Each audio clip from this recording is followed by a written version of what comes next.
नमस्कार, स्वागत है आप सभी का। मैं हूं आपके साथ मनु तेवतिया। शुरुआत करते हैं बुलेटिन की। कोरोना को लेकर सीएम योगी ने आज बड़ी बैठक की, जिसमें सीएम ने सभी अधिकारियों को कोरोना प्रोटोकॉल का हर हाल में पालन करने को कहा है। साथ ही डीएम से पूरी स्थिति की समीक्षा करने को कहा गया है। वैक्सीनेशन में तेजी लाने के निर्देश दिए गए हैं और इसके अलावा कोरोना को लेकर लोगों के बीच जाना है और उनको लगातार अभी भी जागरूक करते रहना है। ये सीएम योगी ने अधिकारियों को निर्देश दिए हैं। और अनामिका हमारी सहयोगी हमारे साथ जुड़ गए हैं। अनामिका, बताइए क्या क्या निर्देश सीएम योगी की तरफ से दिए गए हैं अधिकारियों को? देखिए मनु, मुख्यमंत्री योगी आदित्यनाथ लगातार रोजाना कोविड को लेकर बैठक करते हैं, जिसमें समीक्षा ये होती है कि कितने केसेस बढ़ रहे हैं, घट रहे हैं, किस तरीके से इलाज चल रहा है, कितने केसेस अभी आ रहे हैं। हालांकि राहत की बात यह है कि यूपी में अभी केसेस बढ़ नहीं रहे हैं, लेकिन महाराष्ट्र की अगर बात करें हम, या मध्य प्रदेश की बात करें, या गुजरात की बात करें, कुछ ऐसे स्टेट्स हैं जहां पर केसेस बढ़ रहे हैं, हालात बेकाबू हो रहे हैं। और इसको देखते हुए मुख्यमंत्री योगी आदित्यनाथ ने आज एक बड़ी बैठक बुलाई। हालांकि ये बैठक सुबह होती है, लेकिन चूंकि सत्र की कार्रवाई चल रही थी, इस वजह से मुख्यमंत्री ने ये बैठक शाम को 4 बजे बुलाई थी जी। इस बैठक में खास तौर पे ये निर्देश दिए गए हैं कि लोग कोरोना को हल्के में ना लें। वैक्सीनेशन चूंकि चल रहा है तो वैक्सीनेशन में तेजी लाई जाए, लेकिन लोग अभी भी मास्क का इस्तेमाल करें, सैनिटाइजर का इस्तेमाल करें। लोग ये ना समझें कि चूंकि वैक्सीनेशन चल रहा है लिहाजा लापरवाही बरत सकते हैं। मुख्यमंत्री ने यह भी कहा है कि जो जिलाधिकारी हैं वो अब भी जिस तरीके से कोविड हेल्प डेस्क बनाए गए थे वो जाके मॉनिटरिंग करते रहे, सुबह शाम बैठकें करें और ये देखें कि कहीं से भी लोग सोशल डिस्टेंसिंग को जिस तरीके से तोड़ रहे हैं, फॉलो नहीं कर रहे हैं, वो अब ना दिखाई दे। क्योंकि अगर यूपी चूंकि सबसे बड़ा राज्य, सबसे बड़ी जनसंख्या वाला राज्य है, तो यहाँ पर केसेस बढ़ते हैं तो दिक्कतें सभी को होंगी। बिल्कुल अनामिका, फिलहाल बहुत शुक्रिया आपका तमाम जानकारी के लिए। तो सीएम योगी की तरफ से एक बार फिर साफ संदेश कि अभी कोरोना गया नहीं है, इसलिए 2 गज की दूरी, मास्क अभी भी उतना ही जरूरी है। देश में कोरोना की एक बार फिर से वापसी हो रही है, जिसकी वजह से देश की राजधानी दिल्ली समेत कई राज्यों में अलर्ट जारी किया गया है।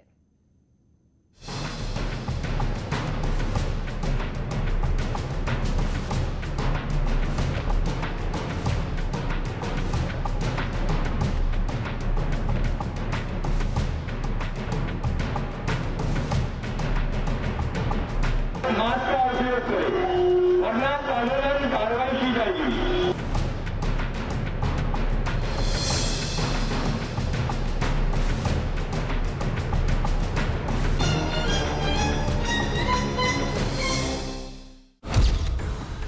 कोरोना की वापसी से दहशत, फिर चली वायरस की मुसीबत वाली लहर। राज्यों में सख्ती के आदेश।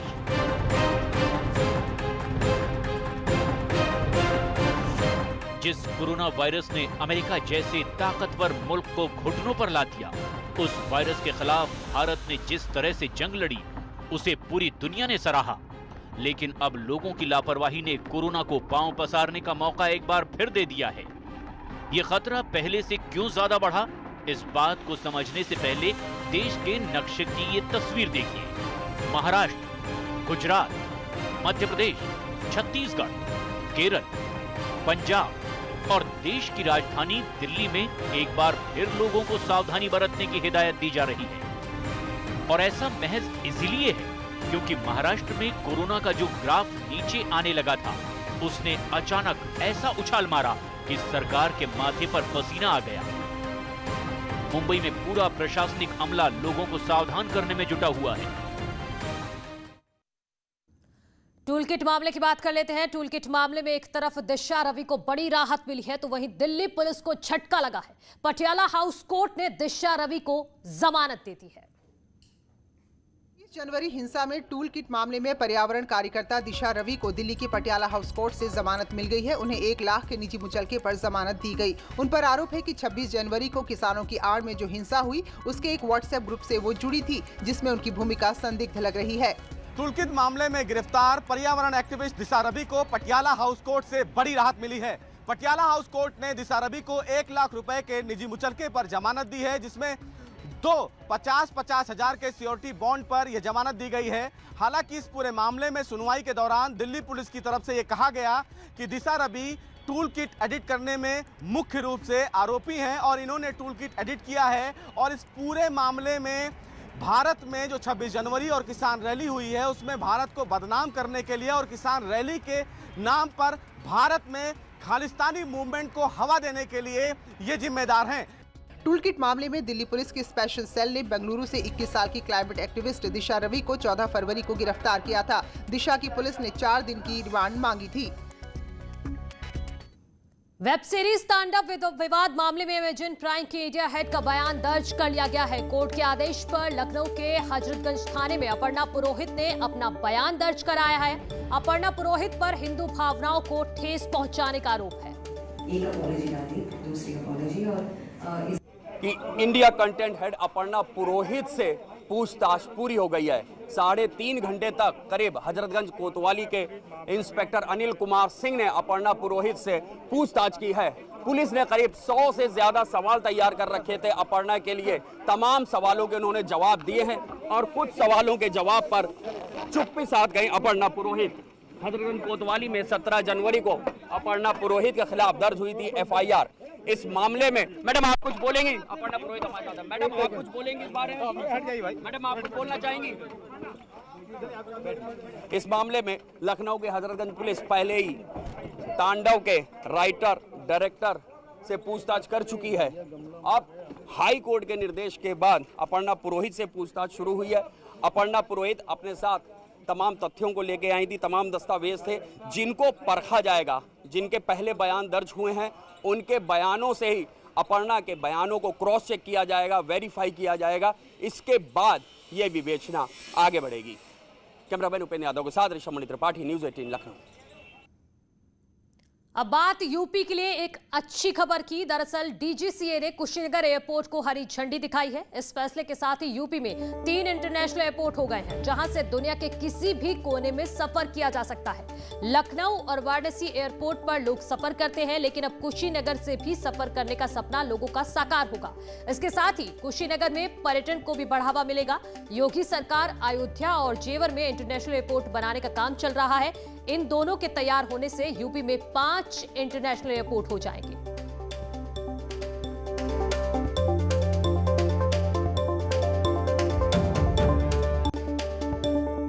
तो योगी सरकार लगातार एयरपोर्ट को बनाने की कवायद कर रही है ताकि एयर कनेक्टिविटी को बढ़ाने का काम किया जा सके। यूपी में अब तक लखनऊ, वाराणसी, आगरा, गोरखपुर, कानपुर, प्रयागराज और हिंडन एयरपोर्ट से लोग सफर करते हैं। आने वाले समय में सरकार कई और एयरपोर्ट बनाने की कवायद पर काम कर रही है, जिसके बाद यूपी देश का सबसे ज्यादा एयरपोर्ट वाला राज्य हो जाएगा।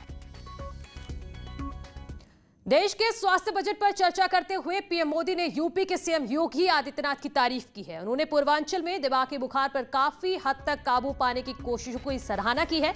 पीएम ने कहा है कि हर साल दिमागी बुखार से हजारों बच्चों की जान जाती थी, लेकिन यूपी के सीएम की मुहिम रंग ला रही है।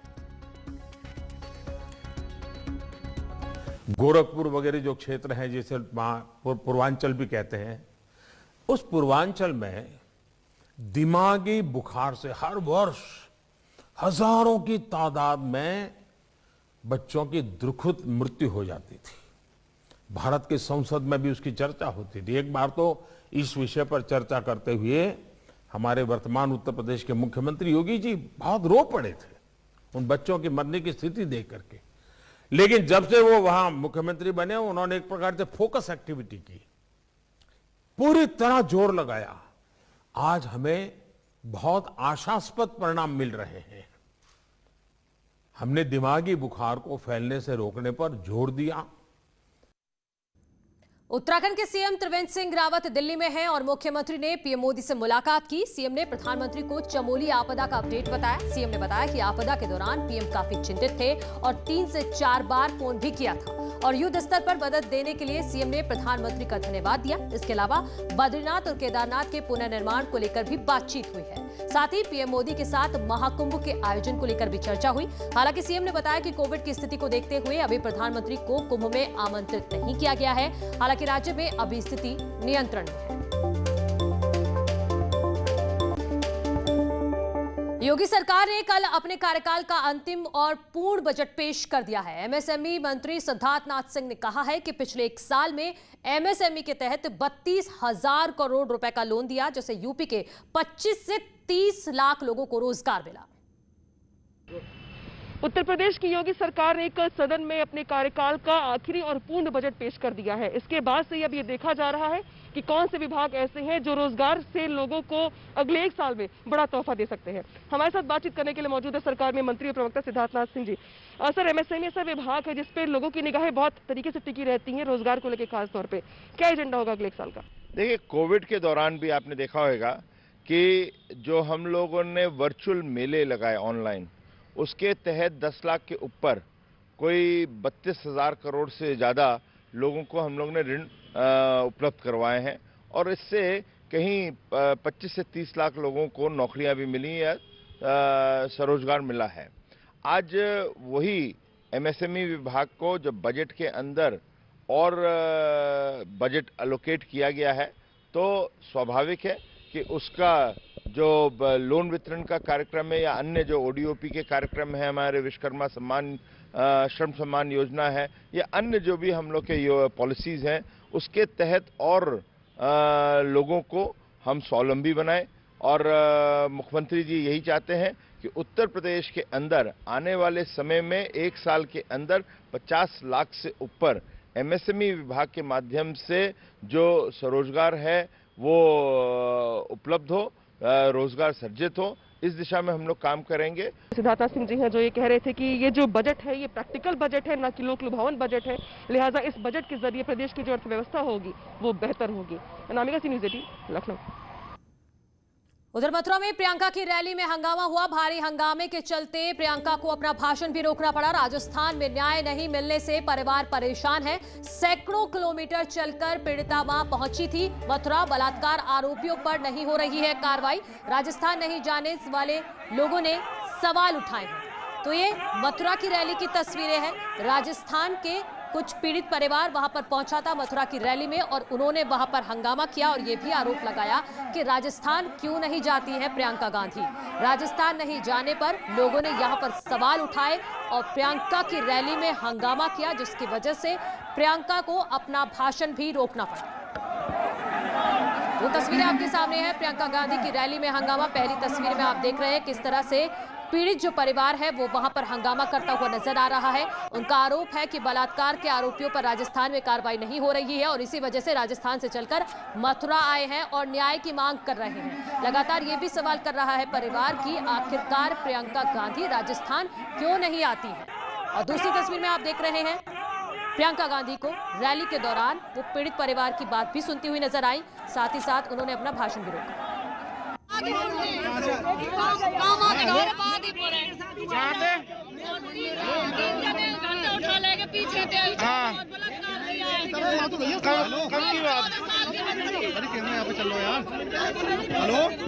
यही गुहार लगा रहे हैं साहब, हमारे यहाँ सरकार है, प्रियंका गांधी जी कुछ मदद करें हमारी। कहाँ पे हुआ था ये घटना, किसने की थी? बादीपुर में एक गांव में, भरतपुर में एक गांव में बादीपुर।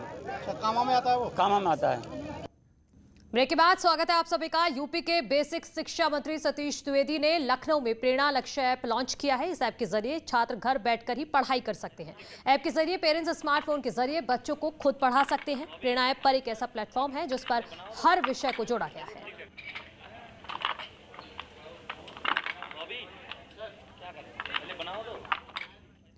नोएडा अथॉरिटी से जुड़ी बड़ी खबर आपको बताते हैं। किसानों को अतिरिक्त मुआवजा के नाम पर घोटाला, अधिकारियों और किसानों की मिलीभगत से घोटाला हुआ। 4 गांवों को अतिरिक्त मुआवजा दिया गया और इसका जांच में खुलासा हुआ है कि 2015-16 में बांटा गया था अतिरिक्त मुआवजा।